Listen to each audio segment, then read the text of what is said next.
everyone, especially to you, sir. In this video, we're going to report about our assigned topic, which talk about supply and supply schedule. Supply.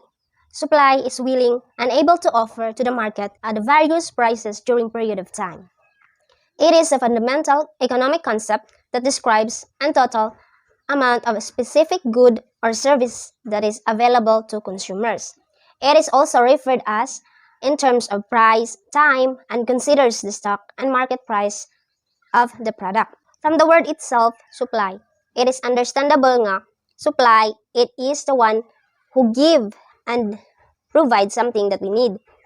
For example, they are the one who produces goods, labor time, raw materials, and others. Supply and demand also have an important relationship because both of them determine the prices and quantities of most goods and services available in the given market. There are two classifications of supply. The first one is individual supply. It is a single producer, means isa ra siya by the word single. It is also known as a firm. The second one is market supply, a quality of goods supplied by all the firms in the market. It is also known as industry supply. There are four types of supply. The first one is the market supply, the second, short-term supply, the third, the long-term supply, and the fourth is joint supply. So, here are some examples of supply. First one, a seller offers a commodity at 100 per piece in the market. So in this case, dini siya matawag og supply since ang naara dadto nga na-specified is commodity ra og price. So the second one is, however, there is another seller who offers the same commodity at 110 per piece in the market for the next 6 months from now on. In this case, this is called supply since commodity, price, and time are specified in this example. There are 6 types of determinants of supply. First is price of the good, price of the related goods, price of the factors of production, state of technology, government policy, and other factors. First types of determinants of supply is price of the good. Quantity means an amount or number of something that happens because goods are produced by the firm to gain profits. Profit rises when price rises. And the second is the price of the related good.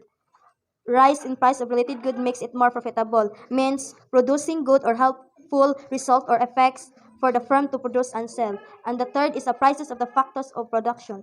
I have a fourth step of prices of the factors of production. First is change in price of factors of production. So aganing presyo makatabang jud po ni sa supply kay hatag ni siya og increase barato nga presyo nga affordable ra. And the second is changes in relative profitability of different lines of production. So, producers shift from one line to another. So, uga na mag-supply, kinahanglan po kag napukay connected sa isa ka supplier pod aron imong supply nga mulambo. Last steps is supplies of different commodities chain. Here are the other types of determinants of supply.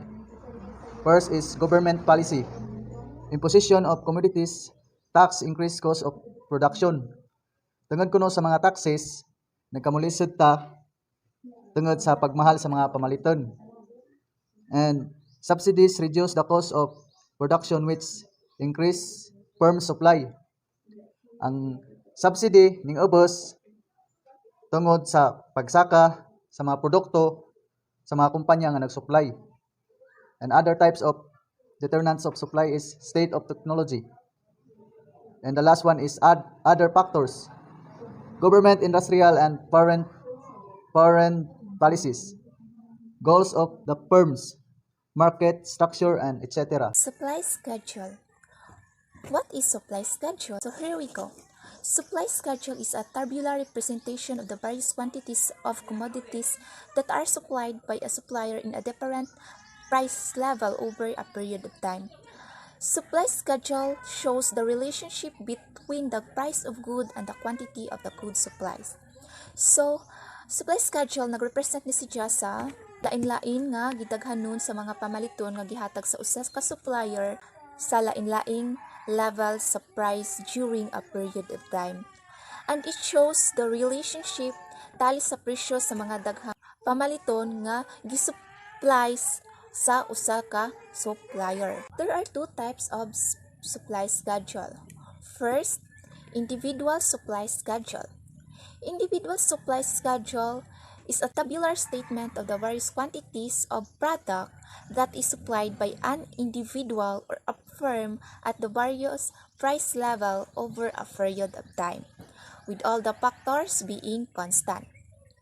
Mo ni si John nagrepresent yung table nga nagrepresent sa lain-laing gidaghanon sa produkto nga gihatag sa usa ka individual o usa ka kompanya sa lain-laing level sa presyo over the period of time. The second is market supply schedule.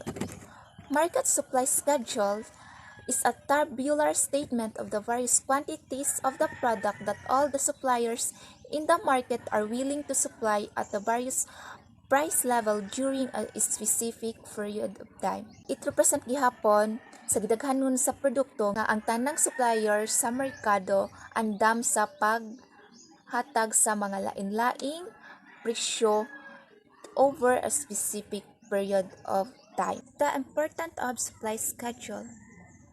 Why is supply schedule important? Ano din importante man sa mga negosyante? So, the supply schedule is particularly important for businesses because they have to understand what happened to their inventory and units sold as the sales price changes. So nga nini, importante ni sa mga negosyo tungod kay kinahanglan nila mabsabtan kung unsa ang mahitabo sa ilang inventory nga mga unit nga gibaligya samtang nagbag-o sila og presyo sa ilang mga pagbaligya. I'll show you one example for supply schedule. The supply schedule for local bananas sold at the supermarket might look like this. The schedule for bananas. The first column is cost and the second column is supply. 30 cent cost supplies 500 bananas a week. 40 cent cost supplies 600 bananas a week.